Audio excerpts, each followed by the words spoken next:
António, sendo estes dois livros uma notória crítica ao caminho que um certo uso das tecnologias pode indiciar, eles revelam-se, é inegável, uma distopia.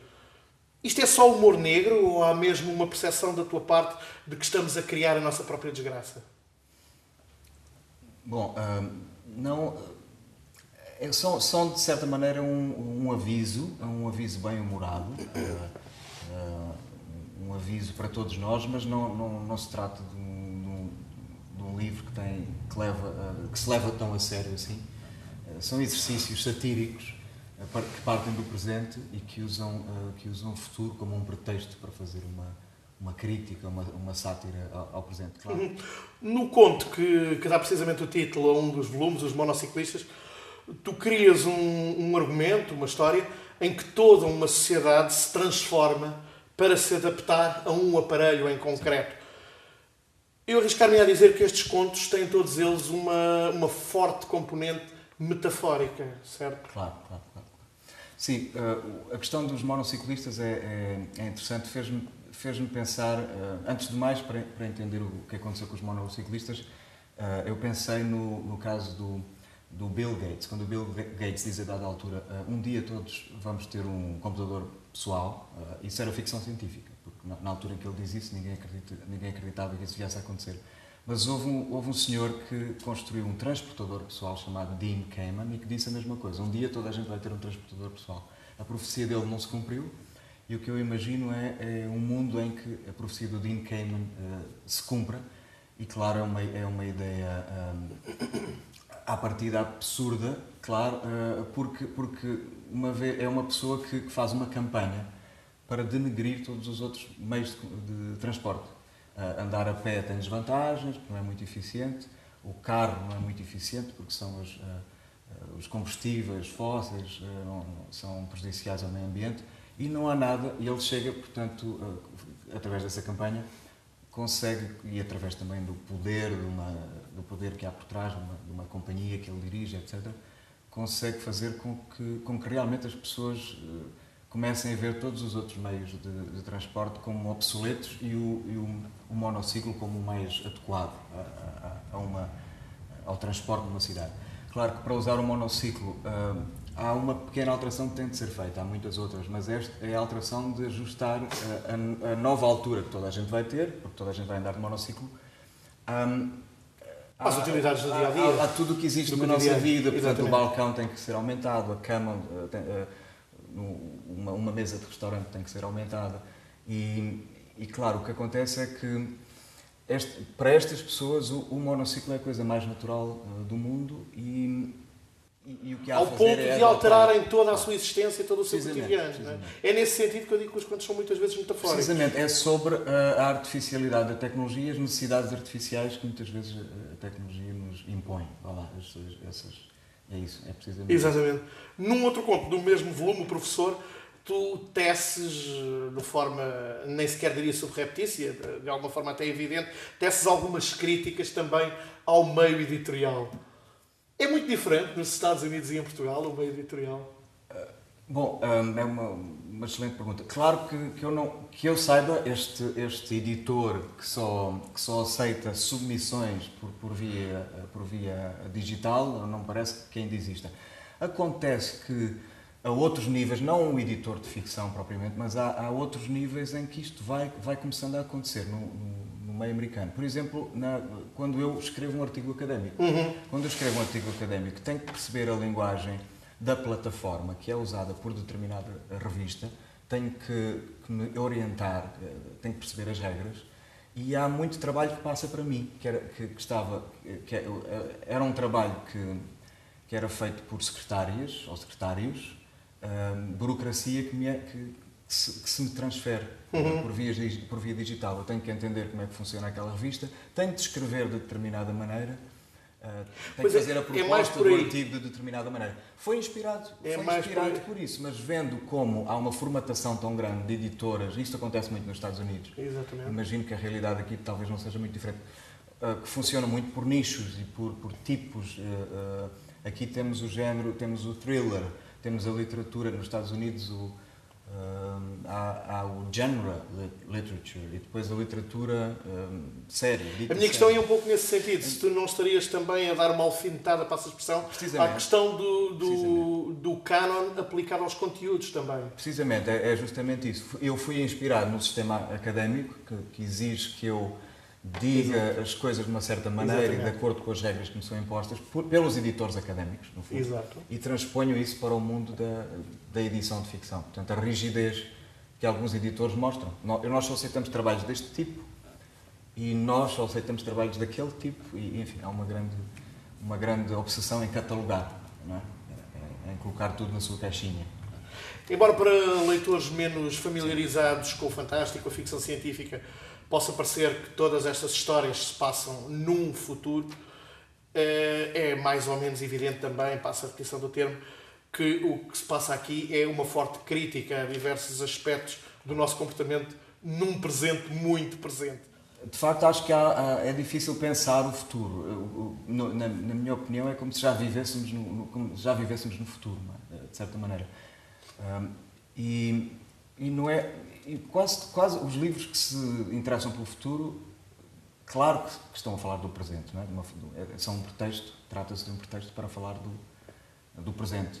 Como o livro do Orwell, obviamente, imaginava o futuro, mas falando do presente. A utopia, as famosas utopias, começando pela Thomas More, a mesma coisa. Essa é a tradição da boa ficção científica, no fundo. Há muitas obras fantásticas que são, sobretudo, uma sátira ao presente, como o Jonathan Swift, o Gulliver, As Viagens de Gulliver. E eu tenho dificuldade em imaginar uma obra que seja minimamente séria, minimamente relevante e importante, que não se remeta, de certa maneira, ao presente. Portanto, que diga respeito a um futuro impossível de imaginar, etc. Tem de haver uma ligação muito forte ao presente, penso eu, ou uma extrapolação que se possa fazer relativamente ao presente. Uma vez que estamos a falar da parte da tecnologia, no outro volume, no 6 Drones, tu tens um conto, A Caverna, em que a ideia com que ficamos ao acabar de lê-lo é que, de facto, o conflito entre seres humanos não deriva naturalmente da tecnologia que criem, mas sim da sua natureza enquanto seres humanos. Claro. Sim, portanto, o ser humano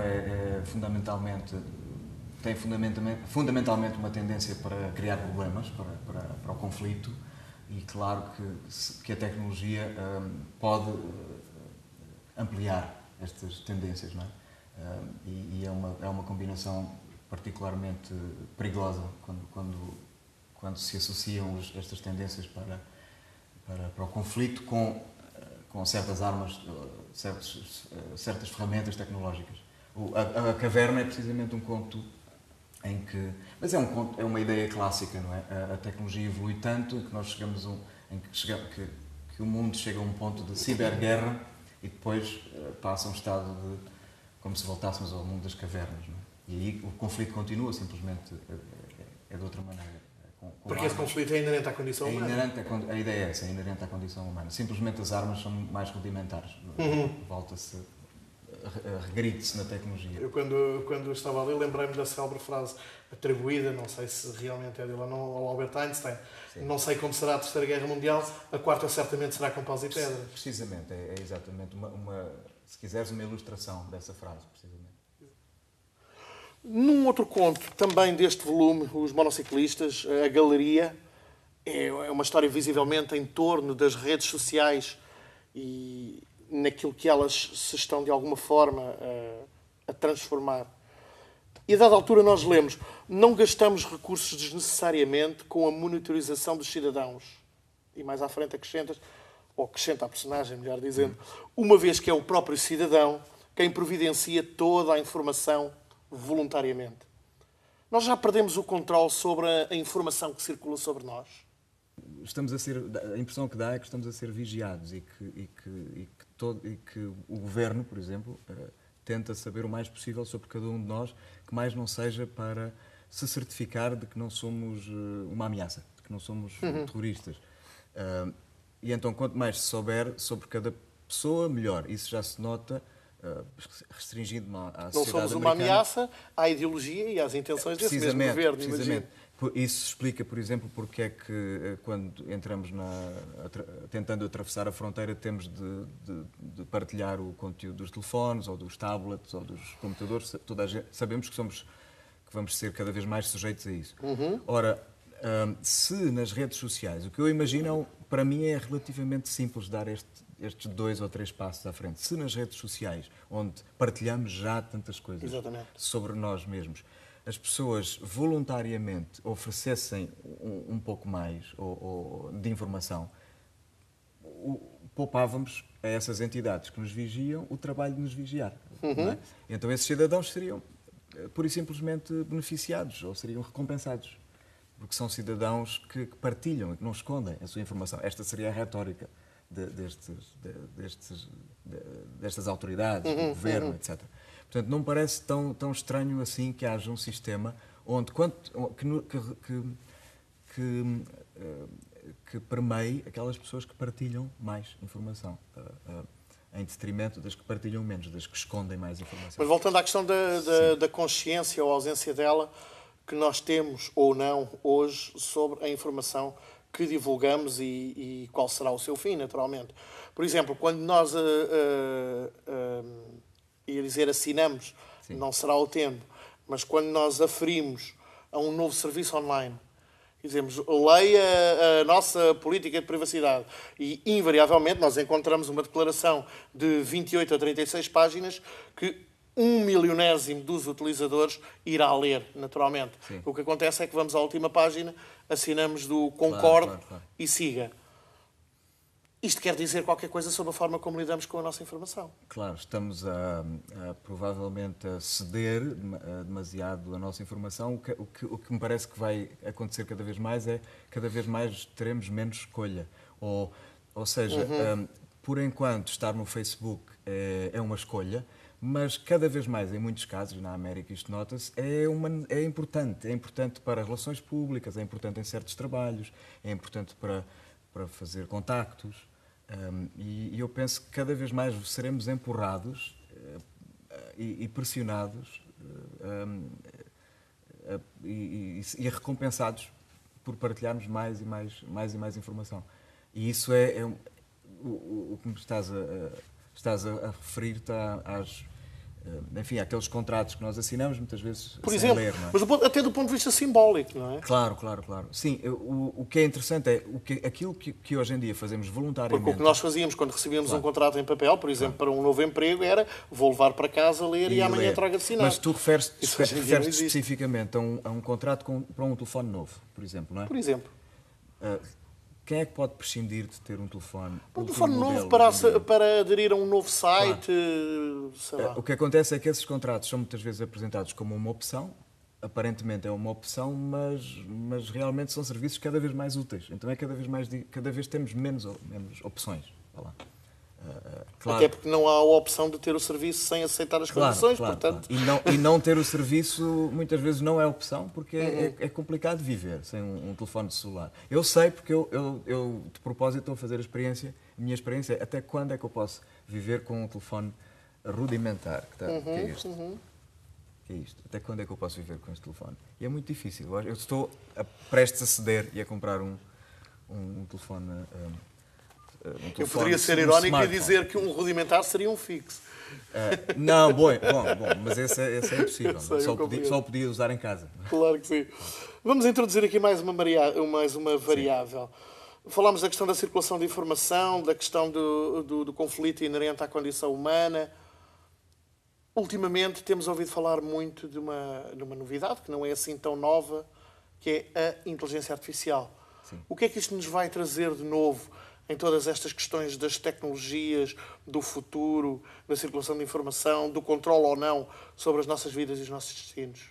A inteligência artificial, não sei se te referes a algum aspecto especificamente, mas é mais uma ferramenta que nos leva por este caminho que eu descrevo e sobre o qual eu tento lançar avisos. Não são avisos no sentido muito técnico do termo, são avisos em geral. No fundo, são quase constatações.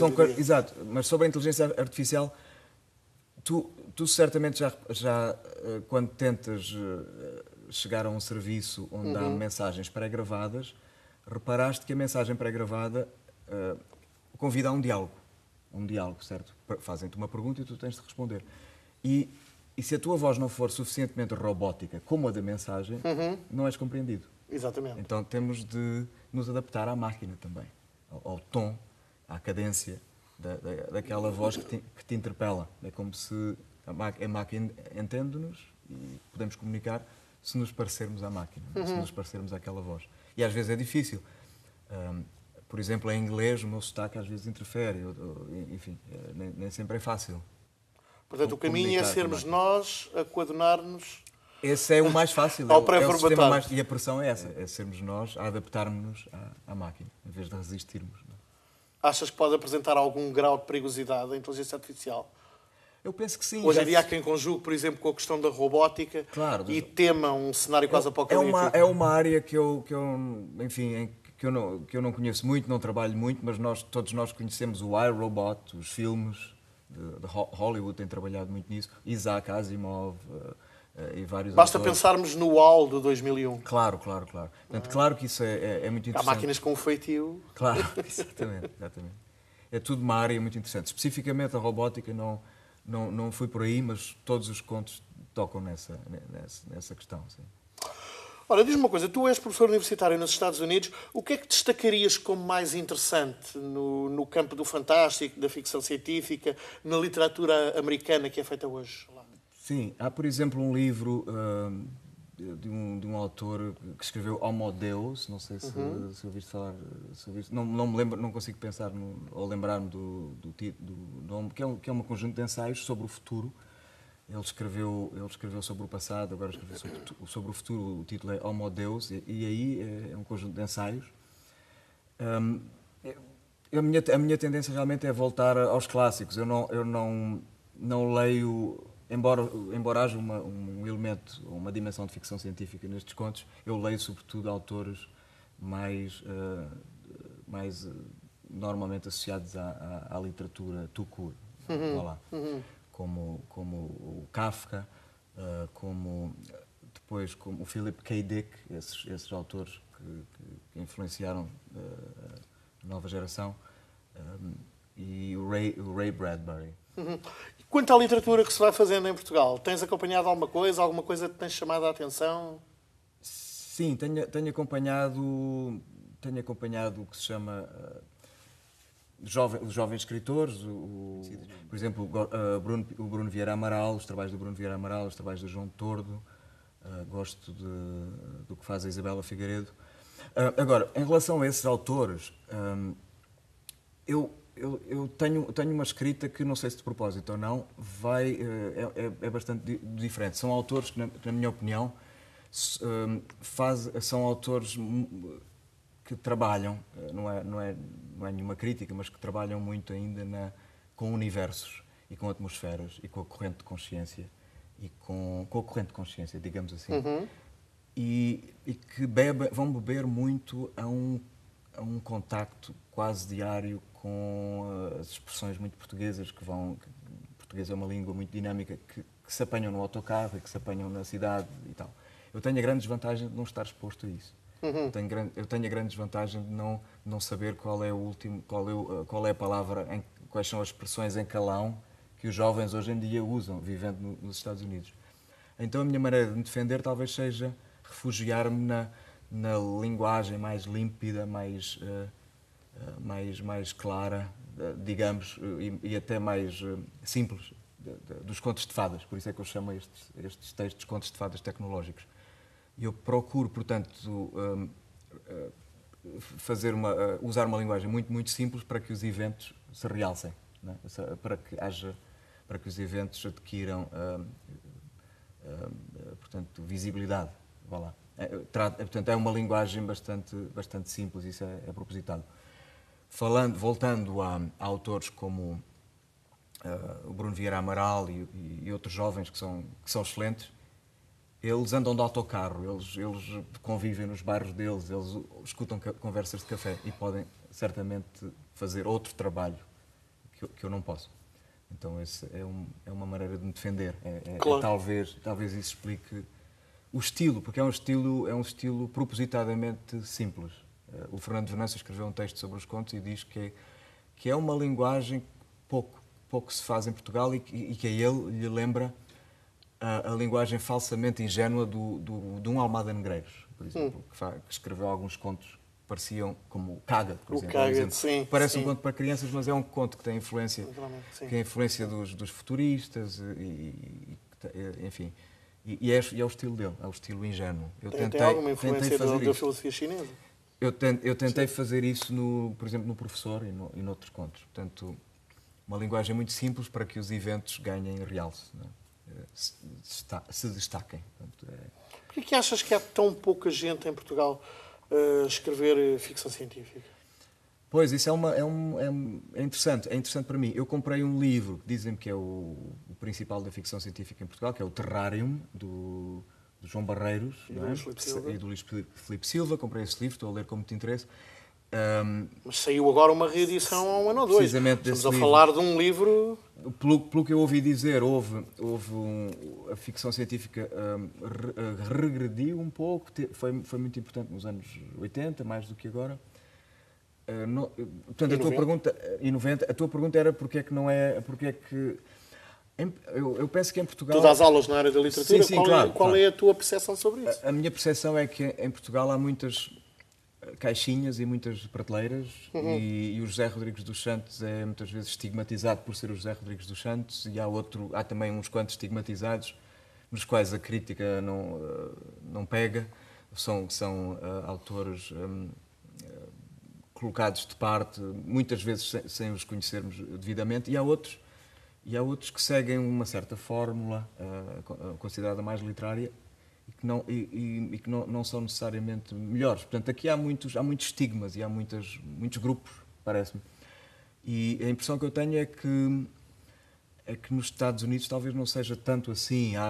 Por exemplo, pensemos no último Prémio Nobel, portanto, o Ishiguro, Kazuro Ishiguro, que escreveu o Gigante Enterrado, penso que é assim, The Buried Giant, e que é um texto que se pode considerar fantástico, não é? E que ao mesmo tempo é um texto de grande qualidade e que foi respeitado pelos críticos, etc. Também já me têm dito que as pessoas da ficção científica, e mais uma vez estes grupinhos, devia haver mais porosidade entre os grupos, seria uma coisa que me agradaria, se houvesse mais porosidade, enfim. Já me disseram que certos livros do Saramago podem ser ficção científica, como por exemplo o Ensaio sobre a Cegueira. Ou pelo menos fantástico. Ou fantástica, certamente fantástica. Mas a ficção científica há uma causa qualquer que causa aquela cegueira, talvez um vírus que não está explicado no livro. Enfim, esse poderia considerar-se de ficção científica. Então, porque é que estes rótulos... E os rótulos parece que prejudicam também a carreira que os livros depois têm nos média e no mercado, não é? Isso é verdade, certamente. Sim. Para terminar, não deixa de ser curioso referir estes contos como contos de fadas, sim, quando já chegamos à conclusão que a maior parte deles não acaba bem. Pois, é verdade. Nem todos os contos de fadas acabam bem, ou não acabam bem para toda a gente, acabam bem para o capuchinho vermelho, mas não para, enfim, não para... Em algumas versões a avó morre, enfim. Mas são contos que pretendem lançar uma mensagem, sim, que pretendem avisar, vá lá. Podem ser considerados fábulas. E os contos realmente... Há contos que têm uma componente redentora, vá lá, mas são contos que realmente pretendem que a pessoa veja a realidade de outra maneira e que se preocupe com coisas que talvez não o tenham ou não a tenham preocupado até então. E se calhar entender que muito daquilo a que chamamos de futuro já é passado. Claro, é presente e passado, sim. Já cá está, já o estamos a viver. Sim. Obrigado, António. Obrigado.